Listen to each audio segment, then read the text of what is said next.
ज़हरा कदीर कत्ल केस के तमाम हक़ाइक़ पहली बार सामने आ गए। क्या इस कत्ल में कदीर भी मुलव्वस है या नहीं, सवालिया निशान। कत्ल की बुनियादी वजह क्या है, डीपीओ सियालकोट ने बता दिया।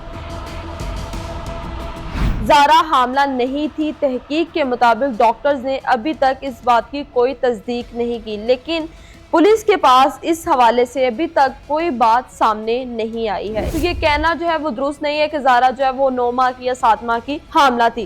डीपीओ सियालकोट उमर साहब का कहना है कि इससे पहले मैंने अपनी जिंदगी में कई कत्ल केसेस देखे, बहुत से केसेस मेरे पास है जिसमें मुझे कभी भी सफाकियत का कोई भी अमल या सफाकियत उसमें मुझे जाहिर नहीं हुई। इससे पहले भी सियालकोट में एक वाकया पेश आया जिसमें 7 बंदे मारे गए थे, फायरिंग की गई थी, उनको बेदर्दी से मारा गया था। उस टाइम भी सफाकियत का एहसास नहीं हुआ था, लेकिन सियालकोट डिस्का में एक ही बच्ची को, एक ही बहू को कत्ल किया गया, लेकिन उसके बाद रूह कांप गई, रोंगटे खड़े हो गए और ये केस देख के सफाकियत का बखूबी अंदाज़ा हुआ कि सफाकियत जो है वो क्या होती है। इस केस में हम लोगों के पास जो इन्वेस्टिगेशंस हैं या जो भी बातें हैं वो डीपीओ सियालकोट ने बताई हैं और डीपीओ सियालकोट के मुताबिक ये बताया जाता है कि इस बच्ची को किस तरह से मारा गया, इसको टुकड़े टुकड़े किए गए हैं और सफाकियत का निशाना बनाया गया। दिल दहला देने वाला ये वाकया था जो हमने देखा। डीपीओ सियालकोट का कहना है कि इस केस को साइकोलॉजिस्ट देखें ताकि वो बेहतर तरीके से अंदाजा लगा सकें कि इनका जो माइंड है वो क्या है, इस किस तरह के लोग थे। जिस तरह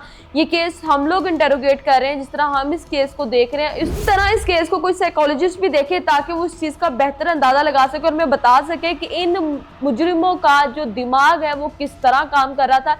जबकि कदीर की ना तो ये लव मैरिज थी बल्कि ये अरेंज मैरिज थी कि सुगरा को इस बात का एहसास हो कि वही बहू मेरी पसंद की नहीं आई, मेरा बेटा अपनी पसंद से बीवी ले आया है, और उसके बाद जिस तरह के घर में सास बहू के मामला चलते हैं वो थे। लेकिन बेटे का कसूर इतना था क्योंकि वो उसको यकीनी बनाया, उसने अपनी बीवी को उस पर अपना हक समझा।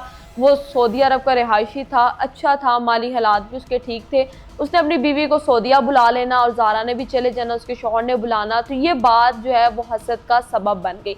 सुगरा इस बात से बहुत ज़्यादा हसद करने लगी कि मैं अपनी पसंद की बहू लाई थी, मैं चाहती थी कि बेटा जो है वो मेरे साथ रहे, जैसा मैं कहूँ वैसा करे। उसकी पसंद की वो बहू नहीं लेकर आई थी, लेकिन कदीर को अपनी बीवी से इतनी मोहब्बत थी कि उसने अपने सारे मामला अपनी बीवी को सौंप दिए। बीवी के साथ अच्छा ताल्लुक था, बीवी को सऊदीया बुलाया करता था, बीवी की हर ख्वाहिश पूरी किया करता था, उसको तोहफे तो हाइफ थे ना। जबकि सुगरा ने उससे सोने के कड़े मांगे जो कि कदीर ने उसको गिफ्ट किए थे, और आगे से ज़हरा ने कहा कि अगर आप ये चाहती हैं तो आप अपने बेटे से कहें वो आपको अलग बना देगा, ये उसने मुझे बना कर दिए।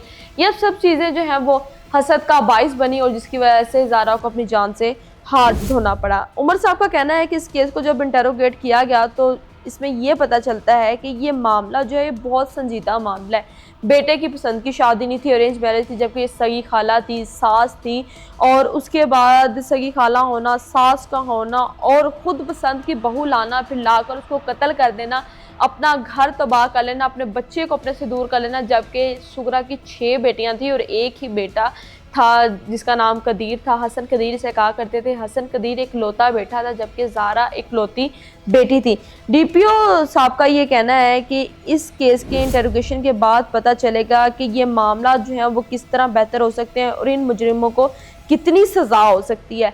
ये थी आज की हमारी वीडियो जिसमें डीपीओ सियालकोट साहब ने जो इंटेरोगेट किया, जो इन्वेस्टिगेशन की, वो उन्होंने बताया। इस केस का जो मरहला है ये बहुत ही संजीदा है। अब जहाँ तक हमारा ख्याल है ये केस जो है साइकोलॉजिस्ट के पास जाएगा और उस केस को देखेंगे कि ये केस जो है किस तरह बेहतर हो सकता है। इन मुजरिमों का जो दिमाग था वो क्या कहता है। नवीद जो कि इसमें अहम करैक्टर है, जिसको पैसों का भी लालच दिया गया, दरिंदगी का भी लालच दिया गया और ये कत्ल करवाया गया। देखते रहिए 94 न्यूज़।